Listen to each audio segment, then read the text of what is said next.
여러분, 혹시 이런 생각 해보신 적 있으세요? 어떨 때는 어떤 의견이 진짜 순식간에 확 퍼지면서 대세가 되잖아요. 근데 또 어떤 의견은 있었나 싶을 정도로 그냥 조용히 사라져버리고요. 왜 그럴까요? 오늘 바로 그 비밀의 열쇠가 될 수 있는 침묵의 나선 이론에 대해서 한번 이야기 나눠보려고 합니다. 이거 진짜 공감되지 않으세요? 다 같이 있는 자리에서 나만 생각이 다른가? 이런 느낌이 딱 들 때요. 괜히 말했다가 분위기 이상해질까 봐 에이 그냥 가만히 있자 하고 입 꼭 닫았던 경험 아마 다들 한 번쯤은 있으실 거예요. 바로 그 순간, 그 마음에서 오늘 우리가 할 이야기가 시작됩니다. 자, 첫 번째 파트, 익숙한 느낌입니다. 방금 이야기한 그 느낌 있잖아요. 그게 절대 여러분만 느끼는 게 아니라는 거예요. 사실은요, 이게 아주 보편적인 경험이고 심지어 학자들이 여기에 아주 근사한 이름까지 붙여줬습니다. 네, 바로 이 느낌에 이름이 있다는 건데요. 그냥 이름만 툭 던져진 게 아니라 아주 흥미로운 탄생 배경이 있습니다. 자, 그럼 이 현상을 처음으로 발견하고 그 비밀을 파헤치기 시작한 한 연구자를 만나러 가볼까요? 두 번째 파트, 한 연구자의 관찰입니다. 과연 이렇게 흥미로운 현상을 처음으로 포착한 사람은 대체 누구였을까요? 주인공은 바로 독일의 정치학자 엘리자베스 노엘레 노이만입니다. 이분이 선거 유세 기간에 사람들을 쭉 지켜보니까요. 뭔가 좀 이상한 점을 발견한 거예요. 아니, 왜 특정 견해만 유독 사람들한테 더 주목을 받고 더 크게 들리는 거지? 그리고 또 하나, 사람들은 자기 생각이 좀 인기가 없는 것 같다. 즉 소수 의견인 것 같다고 느끼면 이상하게 입을 싹 닫아버리더라는 거죠. 왜 그럴까? 바로 이 질문이 모든 것의 시작점이었습니다. 세 번째 파트, 침묵의 나선. 네, 드디어 이 이론의 이름이 나왔습니다. 노엘레 노이만은 자기가 발견한 이 현상에 아주 멋진 이름을 붙여주는데요. 그게 바로 침묵의 나선입니다. 자, 그럼 침묵의 나선 이론이 뭐냐? 핵심은 진짜 의외로 간단해요.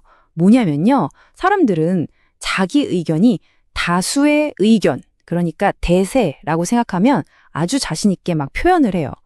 반면에 내 생각은 좀 소수 의견인 것 같은데? 라고 느끼는 순간 침묵하게 된다는 겁니다. 어때요? 정말 심플하죠? 자, 이걸 딱 나눠서 보면 이렇습니다. 한쪽에는 목소리를 내는 다수가 있어요. 이 사람들은 내 생각이 맞아. 다들 나처럼 생각할 거야 라고 믿고 아주 공개적으로 자신을 표현하죠. 근데 그 반대편에는 침묵하는 소수가 있습니다.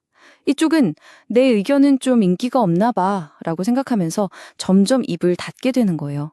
바로 이 지점에서 여론이 갈리기 시작하는 겁니다.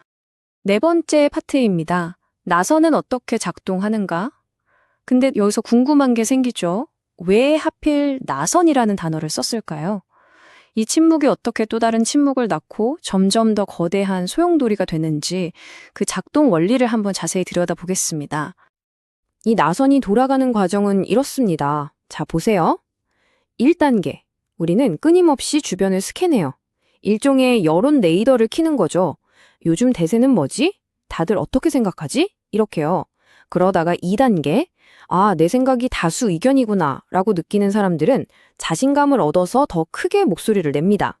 그럼 3단계. 반대로 내 생각은 좀 다른데? 라고 느끼는 사람들은 어떻게 될까요? 괜히 말했다가 혼자 치거나 고립될까 봐 두려워서 입을 닫게 되죠. 자, 이게 반복되면 어떻게 될까요? 바로 4단계입니다. 한쪽 목소리는 점점 더 커지고 다른 쪽 목소리는 점점 작아져서 결국에는 아예 사라진 것처럼 보이게 되는 거죠. 마치 한쪽 의견만 존재하는 것 같은 일종의 착시 현상이 일어나는 겁니다. 여기에서 진짜 중요한 게 있어요. 이 나선이라는 게 그냥 책 속에만 있는 어떤 추상적인 개념이 아니라는 겁니다. 사실은 바로 우리들의 아주 일상적인 행동 하나하나가 모여서 이 거대한 나선을 돌리고 있는 거거든요. 예를 들면 어떤 것들이 있을까요? 한번 떠올려 보세요. 친구들이랑 어떤 사회 문제에 대해 이야기하는 거, 혹은 내가 지지하는 후보의 배지를 단다거나 자동차에 스티커를 붙이는 행동, 요즘으로 치면 소셜미디어에 내 생각을 올리는 것까지 전부 다요. 이 모든 게 바로 내 의견을 표현하는 방식이잖아요. 이 이론에 따르면 우리는 이거 다들 공감하겠는데? 내 편이 많아 라고 느낄 때 이런 행동들을 훨씬 더 자신감 있게, 더 과감하게 하게 된다는 겁니다. 자, 이제 마지막 파트입니다. 이 이론이 왜 중요한가? 사실 이게 꽤 오래된 이론이거든요. 그런데 이게 왜 지금, 오늘을 사는 우리에게도 이렇게 중요할까요? 이 이론이 우리 사회에 던지는 메시지는요, 생각보다 훨씬 더 묵직합니다. 이게 바로 핵심이에요. 이 이론이 우리에게 알려주는 건 우리가 평소에 이게 여론이구나 라고 생각하는 것이 사실은 가장 보편적인, 그러니까 가장 많은 사람이 동의하는 의견이 아닐 수도 있다는 겁니다. 그저 가장 목소리가 큰 의견일 수 있다는 거죠. 우리가 흔히 대중의 뜻이라고 믿었던 것이 알고 보면 전체의 생각이 아니라 가장 적극적으로 외친 사람들의 목소리였을 수 있다는 정말 중요한 가능성을 보여주는 거예요. 그래서 마지막으로 여러분께 이 질문을 한번 던져보고 싶습니다. 앞으로 어떤 주제에 대해서 정말 압도적인 합의처럼 보이는 상황을 마주하게 될 때 한 번쯤 이렇게 생각해 보는 건 어떨까요? 이게 정말로 모두가 동의하는 걸까? 아니면 사실은 수많은 사람들이 그저 침묵하고 있는 결과는 아닐까 하고 말이죠. 그게 과연 모두의 동의일지 아니면 다수의 침묵일지 말입니다.